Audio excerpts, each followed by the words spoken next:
इस बुलेटिन के प्रायोजक हैं कांति मोटर्स छिंदवाड़ा।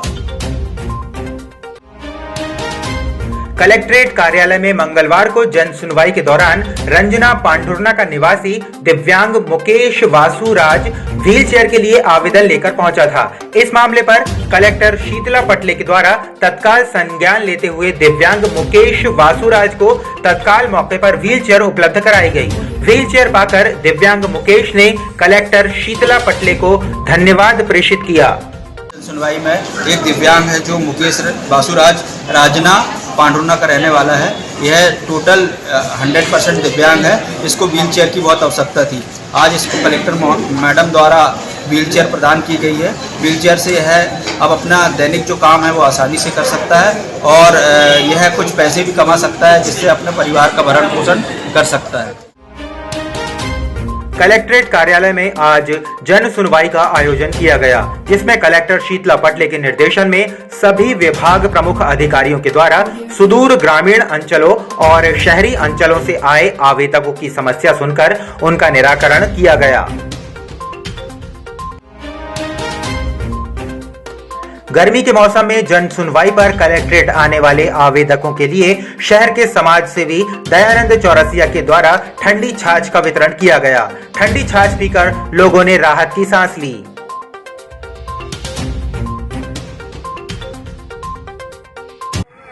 कलेक्ट्रेट में हर मंगलवार को जन सुनवाई होती है, जिससे दूर दराज से ग्रामीण लोग आते हैं। कम से कम 400-500 लोग आवेदन देने हर मंगलवार को आते हैं। वो गर्मी काफ़ी है, इसलिए यहाँ पे आज मेरे द्वारा छाछ वितरण किया गया है। गर्ल्स कॉलेज में आज नाड़ी परीक्षण कैंप का आयोजन किया गया, जिसमें चिकित्सकों के द्वारा छात्राओं की जांच की गई। आज दिनांक 18 को दोपहर में पतंजलि के वैद्य हमने बुलवाए थे हमको और छात्राओं का निःशुल्क नाड़ी परीक्षण किया गया। आज राजमाता सिंधिया शासकीय कन्या महाविद्यालय में सेवा बने स्वभाव के माध्यम से एक डॉक्टरों की बहुत बड़ी टीम गर्ल्स कॉलेज में आई, जिसमें बहुत सारी छात्राओं का नाड़ी परीक्षण किया गया और साथ ही साथ उनको निःशुल्क दवाइयाँ भी वितरण की। लगभग 100-150 छात्राओं का नाड़ी परीक्षण हो चुका है अभी। जेल बगीचे में रोजगार सहायक पिछले 24 दिनों से अपनी विभिन्न मांगों को लेकर अनिश्चितकालीन धरने पर बैठे हुए हैं। रोजगार सहायक संगठन का कहना है कि जब तक उनकी मांगें पूरी नहीं होती हैं, उनका धरना जारी रहेगा। रोजगार सहायकों की हड़ताल से पंचायतों में कामकाज ठप पड़े हुए हैं। ग्रामीणों को विभिन्न दिक्कतों का सामना इस हड़ताल के कारण करना पड़ रहा है। हमारी मांगे पूरी करो, हमारी मांगे पूरी करो, अभी करो अर्जेंट करो, हमको परमानेंट करो, अभी करो अर्जेंट करो, हमको परमानेंट करो। 28 दिन से ये हड़ताल जारी है। शासन से हमारी मांगे हैं कि हमें आज बहुत ही अल्प वेतन पर काम करना पड़ रहा है। 2012 से हम बहुत ही अल्प वेतन पे शासन की बहुत ही महत्वपूर्ण योजनाओं का क्रियान्वयन करते हैं। शासन इस बात पे हमको आश्वस्त कई बार कर चुका है कि हमें वो आगे भी हमारे भविष्य को देखते हुए हमारी रणनीति बनाएगा। अब आपको अपनी आंखों की जांच के लिए बड़े शहरों की ओर रुख करने की जरूरत नहीं है, क्योंकि अब आपके अपने छिंदवाड़ा शहर में अत्याधुनिक मशीनों से लैस आनंद नेत्रालय अपनी सेवाएं दे रहा है।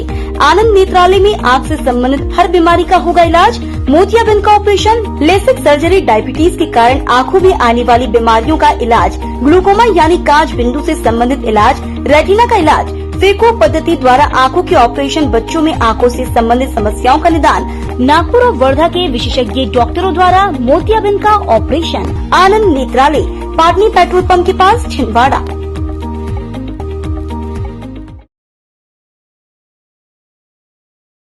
सिविल सर्विसेज की तैयारी के लिए अब दिल्ली या इंदौर जाने की जरूरत नहीं। आपके अपने शहर छिंदवाड़ा में निधि श्री एकेडमी में दिल्ली के अनुभवी शिक्षकों द्वारा यूपीएससी और एमपीपीएससी की तैयारी, वो भी अंग्रेजी माध्यम में। उच्चतम शिक्षा स्तर, regular test, 3 days free demo classes, admission open. Nidhi Shri Academy, professor colony, near travel museum, Chhindwara. अधिक जानकारी के लिए संपर्क करें 7024903666। आगामी त्योहारी सीजन में प्लास्टर ऑफ पेरिस की मूर्ति निर्माण पर रोक लगाने की मांग को लेकर प्रजापति कुंभकार समाज के द्वारा कलेक्ट्रेट पहुंचकर जिला प्रशासन के नाम ज्ञापन सौंपा गया। समाज के पदाधिकारियों ने बताया कि प्रदूषण नियंत्रण विभाग के द्वारा पीओपी की प्रतिमा निर्माण पर रोक लगाने के बावजूद भी जिले में कुछ स्थानों पर पीओपी की प्रतिमा का निर्माण कार्य जारी है। पीओपी की प्रतिमा से पर्यावरण प्रदूषित हो रहा है, जबकि नदी में इसका विसर्जन नहीं होने के कारण धार्मिक भावनाओं को भी ठेस पहुंचती है। इसीलिए उन्होंने जिला प्रशासन को ज्ञापन सौंपकर पीओपी की प्रतिमा के निर्माण कार्य पर रोक लगाए जाने की मांग की। और हम लोग आए हैं पीओपी की मूर्तियों पर प्रतिबंध लगाने हेतु। जो पीओपी की मूर्तियों का अभी निर्माण चालू होने वाला है, उसको समय से पहले हम ये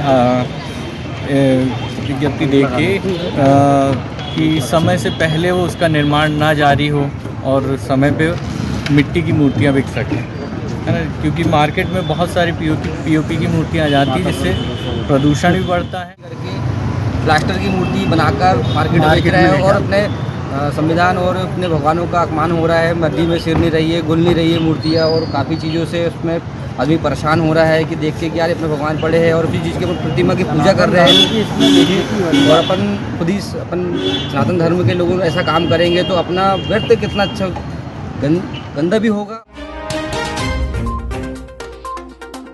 सिवनी प्राण मोती वार्ड नंबर 16 झुग्गी झोपड़ी बस्ती के रहवासी आज कलेक्ट्रेट पहुंचे, जहां पर उन्होंने जिला प्रशासन के नाम ज्ञापन देते हुए उनके क्षेत्र में बिजली, पानी और सड़क की मूलभूत सुविधाएं उपलब्ध कराए जाने की मांग की। क्षेत्रवासियों का कहना था कि यहां पर लगभग 300 परिवार कई सालों से निवास कर रहे हैं, लेकिन अब तक इन्हें मूलभूत सुविधाएं उपलब्ध नहीं हो पाई हैं। मेरे मोहल्ले में पानी नगर निगम से दिया जा रहा है, टैक्स पटी गई है, सारी चीज़ की व्यवस्था है। हम लोगों के पास में लाइन नहीं है, हमारे बच्चे गर्मी में कैसे रहेंगे, पढ़ाई नहीं हो पाती और सांप बिच्छू तेंदुआ घुसते रहते हैं हमारी झुग्गी झोपड़ी में। इसलिए हमारे को एक समस्या है कि हमको लाइन की मांग मांगने आए हैं। हमको 8 दिन के अंदर अंदर में लाइट लग जाने को। एनएचएम संविदा स्वास्थ्य कर्मचारी संघ के आह्वान पर जिला अस्पताल के गेट नंबर 4 में संगठन के पदाधिकारी और सदस्य अपनी 3 सूत्री मांगों को लेकर क्रमिक भूख हड़ताल पर बैठे हुए हैं। संगठन के पदाधिकारियों का कहना है कि उनके द्वारा पहले भी 15 दिसंबर से लेकर 30 जनवरी तक अनिश्चितकालीन हड़ताल की गई थी। इस दौरान उनकी मांगों का निराकरण करने के लिए शासन ने 1 महीने का समय दिया था, लेकिन इसके बावजूद अब तक उनकी मांगों का निराकरण नहीं हो पाया है। नियमितीकरण करने सहित अन्य मांगों को लेकर आज से दोबारा संगठन के पदाधिकारियों के द्वारा अनिश्चितकालीन क्रमिक भूख हड़ताल शुरू की गई है। पिछले बार 15 दिसंबर से 30 जनवरी तक 22 दिन की हड़ताल में स्वास्थ्य विभाग के अधिकारियों द्वारा 1 महीने का आश्वासन दिया गया था, किंतु 2 से अधिक महीने होने के पश्चात भी हमारी मांगों पर विचार नहीं किया गया है, जिससे प्रदेश के 32,000 कर्मचारी में आक्रोश है। इसलिए आज हम सभी संविदा कर्मचारी क्रमिक भूख हड़ताल पर बैठे हुए हैं। हमारे 2 साथी अंकिता साहू मैडम और संतोष पाटिल जी ने आज शुरुआत करी है क्रमिक भूख हड़ताल की। 8 घंटे वो बिना किसी पानी पिए यहाँ पे क्रमिक भूख हड़ताल करके अपना विरोध प्रदर्शित करेंगे। हर्रई नगर पालिका परिषद में पदस्थ सफाई कर्मचारी प्रेम कुमार नेमा की हर्रई में पदस्थ कुछ सफाई कर्मचारियों ने शिकायत की है।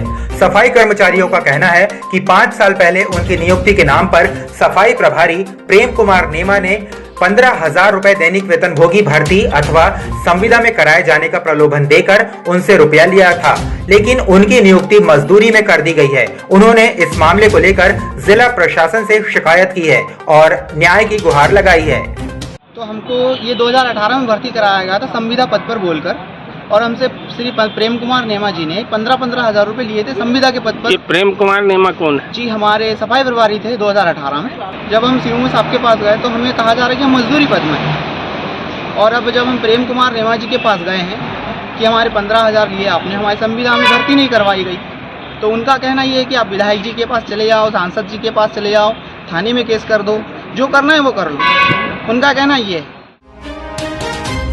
बारहवासी माता मंदिर में प्रति शनिवार को रामायण कीर्तन का आयोजन किया जाता है। इसका प्रारंभ स्वर्गीय विजय सनकत द्वारा लगभग 15 वर्ष पूर्व किया गया था। 1 वर्ष पूरा होने पर रामायण कीर्तन का समापन किया जाता है। यह परंपरा पिछले 15 सालों से चली आ रही है, जिसे श्रीमती उमा विजय सनकत आयोजित करती हैं।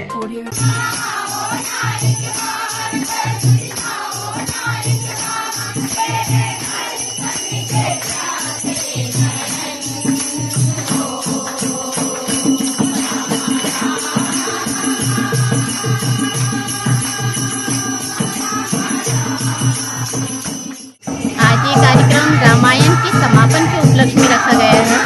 ये रामायण जो हमारे पिताजी श्रीमान विजय कुमार सनकत जी ने शुरू करवाई थी और उसको निरंतर मेरी माता जी श्रीमती उमा विजय कुमार सनकत जी करती आ रही हैं। क्योंकि जो रामायण है वो सिर्फ हमारा धार्मिक ग्रंथ ही नहीं है, बल्कि एक अनुशासन का ग्रंथ भी है, जिसमें एक व्यक्ति के लिए उसे हर रूप में किस तरीके का होना चाहिए, यानी एक महिला को पत्नी के रूप में कैसे होना चाहिए, माता के रूप में कैसे होना चाहिए, बेटी के रूप में कैसे होना चाहिए, एक पुरुष को पिता के रूप में कैसे होना चाहिए, वो बेटे के रूप में उसके क्या कर्तव्य हैं, ये सब हमारे रामायण में दिया हुआ है।